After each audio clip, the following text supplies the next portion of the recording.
Thank you guys for tuning in live once again. We are with our last guest here, Chloé MacBeth. All right. Macbeth, yeah. And for those of you guys that are streaming in for the first time, we are doing an off season mini series live streaming from Canada's biggest and boldest animal welfare conference, the Summit for Animals at Humane Canada. I am super excited to be here with you, Chloé. And for those of you that are just getting to know Critters and Cultures for the first time, it is a podcast where we meet at the intersection of cultural diversity and the human animal bond. So we speak to experts, we speak to real people, we speak to guests who give that and bring that education and bring that energy. So, Chloé, I'm going to go ahead and introduce you. Chloé is a lifelong learner and leader in animal care, originally from Toronto. She made the beautiful move to British Columbia in 2017. Chloé holds a veterinary technology diploma, a canine rehab certificate, and degrees in economics and public administration. She's worked across Canada and the US in animal welfare, veterinary medicine, academia, and nonprofit leadership. Whoa, lots of stuff. Bringing a rich and dynamic perspective to everything she does. Chloé, we are so excited to have you on the show today. Thank you so much. I'm so excited to be So here. you just got done doing a presentation, right? And so you just went from there to this. I appreciate that. Doing lives are not easy, but I'm excited to have you. Let's start by sharing a little bit about you and your path. What brought you to this blend of animal welfare? You have a world of great certificates and acknowledgments. What made all of this work start? I think the biggest thing is I'm a nerd. Okay. I'm a Yeah, nerd, and I yeah, love learning, and I think that, when opportunities present themselves, you got to walk through that door. Yeah. And so, But take it back. Like, what is that? Okay, so you're smart. You could have been a nerd in mathematics. You could have been a nerd in biophysics and chemical engineering, all that other stuff. What brings you to the animal space? animals have always been a huge part of my life. It's such a cliche, but I'm an only child, and animals were always just my best friends. Okay. And yeah, there's so many different aspects of animal care. It used to annoy me so much when people, when I was young, say, "Oh, you're going to be a veterinarian." I said, "No, you're pigeonholing me. Ooh, good I one. don't Yeah. appreciate that, and I'm going to do something totally different." Yeah. And I started with animal science at the University of Guelph, and I said, I want something more hands-on, more practical. And so I went on to be an RVT. I loved it, worked in exotics for a year. The RVT, Registered Veterinary Technician. Yes, sorry, registered. Veterinarians love RVTs. We're obsessed. Like, we can't get our work done without RVTs. It's just because we do better shave jobs. Yeah. And I just loved the work, and it afforded me so many opportunities, right? There's so many different aspects to veterinary medicine, and you can really do so many different things. Yeah. And again, if you're looking at things, I tend to really resist silos and pigeonhole, evidently. Yeah. And so if you look at animal welfare and animal medicine from different perspectives, again, that brings us to that One Health perspective, right? Breaking down those silos and reaching across, and finding people who have different skill sets than you and different passions, and how do we work together to build a better world? Yeah, no, I absolutely love that. And it sounds like animals have just always been kind of innately connected to you in some way, right? It happens all the time. I think people don't realize the number of jobs that there are within animal welfare, even within veterinary medicine as the industry, right? Because animal welfare is one, veterinary medicine is another industry, but kind of we're also collective. But sometimes there's this distinction, which I agree with you with these silos. I wish there was a way that we can bridge animal welfare and veterinary medicine more so that our industries work closer together for our shared vision, right? But most people don't realize all the jobs that there are. They just say, she's going to be a veterinarian. And that's like, no, that's not necessarily the case, right? Yeah. So tell me about the work that you do right now. So right now, I started a consulting company that works with First Nations communities to develop animal services within their communities. So what we're looking for is some sustainable change and bridging those gaps within either animal welfare or laws to make sure that we elevate not just the animal welfare, but the people welfare. Yeah. So as we're looking at, working with family services, working with health departments, working with all of the different supports within a community, and how do we wrap our arms around people and their pets? Yeah, no, I think that's beautiful. And you bring in that One Health aspect again, right? So it's not just about the people, it's about the pets, it's about the environment, right? And tying those all together so that everyone thrives, right? And that's the idea behind One Health, instead of, like you mentioned, and just with listeners so that they understand the silos being, oh, I'm only going to deal with the people, or I'm only going to, but what that partnership looks like, what you just said, what you just mentioned, about connecting with organizations that are people service oriented organizations, because when the people thrive, the animals thrive, right? And if the animals aren't doing well, the chances are pretty good that there's a need that isn't being met in that household. So how do we help support that?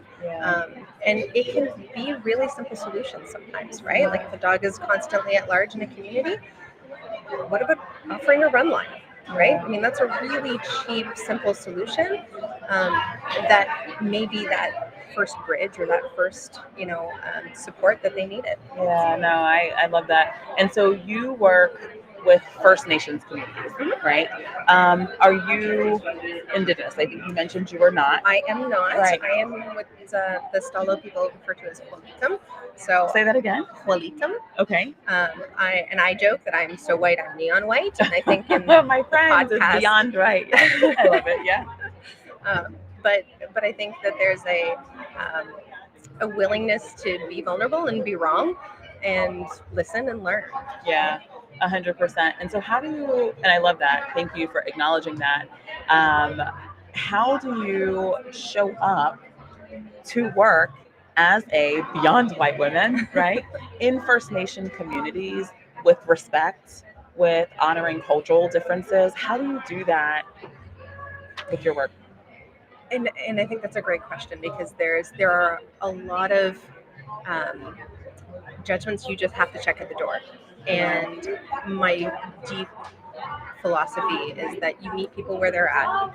And I think if you can just treat people with humanity and dignity and go there to learn and not have expectations of how that interaction is going to go, and just come with an open heart, right? Yeah, I think that's important too. Like having no expectations, right? Meeting people where they are. Now, there are some people, because I talk a lot about culture and I do talk a lot about, okay, respect. And some of the questions that I get is, but what if I don't believe in it? You know, what if I believe that the dog doesn't need to be on a line, but needs to be in the house? And I'm going to take this dog so that this dog is better somewhere else and better with me. What are your thoughts on that? I think it's problematic. I think that there's opportunity for lots of different perspectives in the world, and how we want to have animals is going to be different all across the world, right? And that how they're viewed and how they're treated. There's no one right answer. And I think that it's just important to recognize that, again, people are in different places, they've had different experiences, different cultural teachings. And I think you just have to accept that there is no one right way to do anything.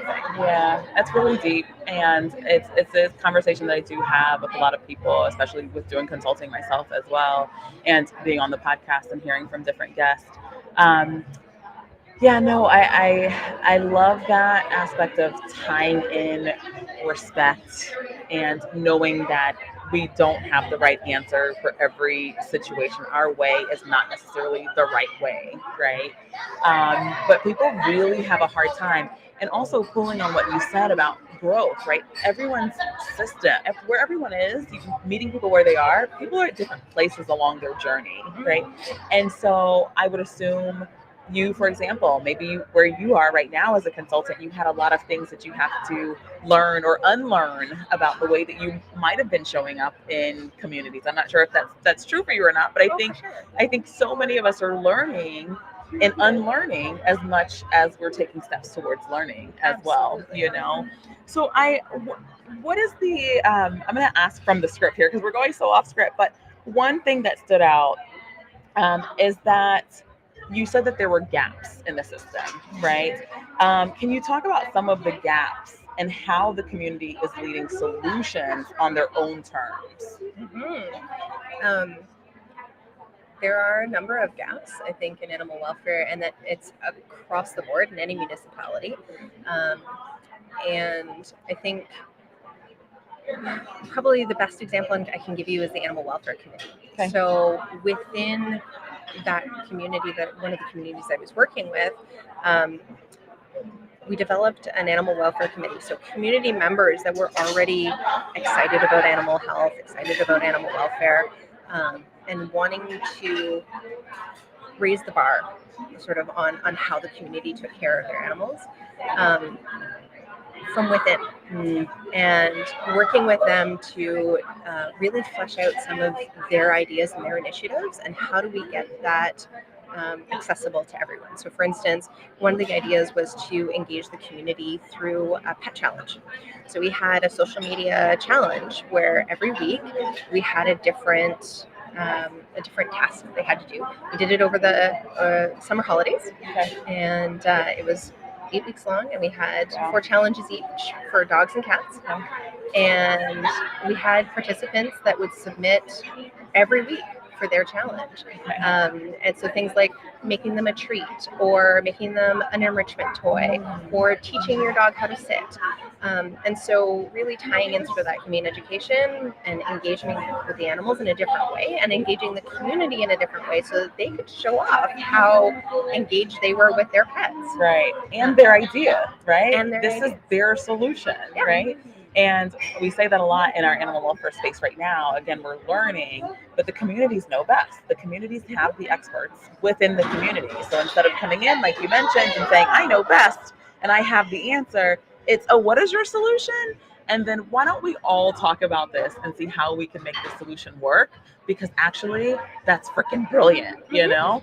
And like you said, everyone gets to showcase, this is their idea, this is what their community's doing, this is the impact that they're having with all of this, and that is amazing. Well, I'm going to ask this one final question, and then we'll wrap up, because I know we only have 15 minutes. But if there was one shift, there's a lot of animal welfare, it's quite noisy in here today, a lot of animal welfare folks walking through and in the building.